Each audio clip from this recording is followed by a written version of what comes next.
Most sexually transmitted infections are dropping across the United States, including Wisconsin, but syphilis, nearly eradicated in the 1990s, is slowly climbing.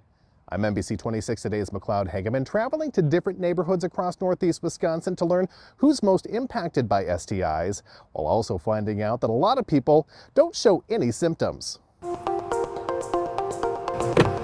I set out to understand why some STI trends are going down, while others like syphilis are starting to make a gradual comeback. These are the latest sexually transmitted infection numbers for the state, with syphilis cases increasing 19% in 2022. Do you think that these numbers should be lower? Well, yeah, they should be. It's quite high. Yeah. Yeah.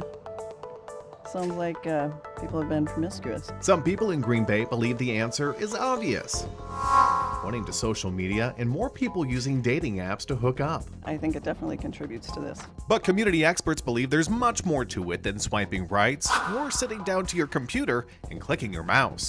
Don't be ashamed. Sex is normal. Getting tested is normal. If you're outside of a monogamous relationship, get yourself tested. Wisconsin DHS Syphilis Surveillance Coordinator Craig Berger says other factors play a role in the changing case numbers, like systemic racism, lack of health insurance, even the pandemic. I hate to bring up COVID, but during the COVID years, we also saw STI clinics shut down. Berger says Wisconsin's numbers are similar to national trends, with cases of chlamydia and gonorrhea dropping slightly, followed by a recent bump in syphilis. It's a similar trend in northeast Wisconsin's more populated areas like Brown, Outagamie, and Winnebago counties. Berger encourages getting tested because you could be positive and not know because you don't have symptoms. Absolutely, it is very concerning, mostly on the congenital syphilis side, meaning babies that are born with syphilis because of the problems and the concerns that it does create medically for infants. Congenital cases increased 81% in Wisconsin in 2022, meaning more babies here are being born with syphilis.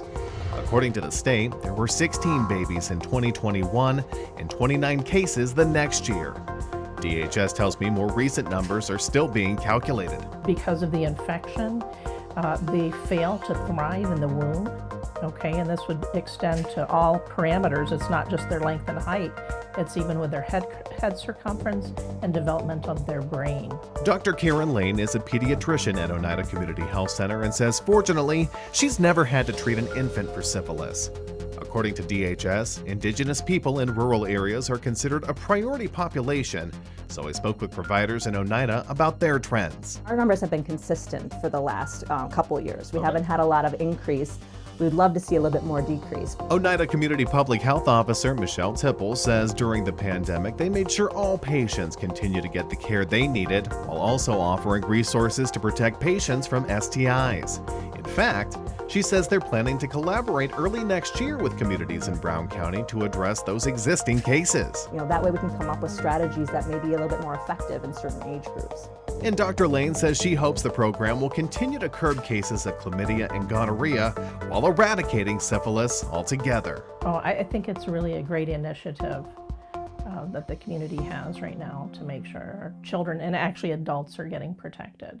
I have been speaking with Wisconsin DHS about the most recent numbers, and they say they should be released here in the next couple of weeks. Once they are, I will follow up and let you know.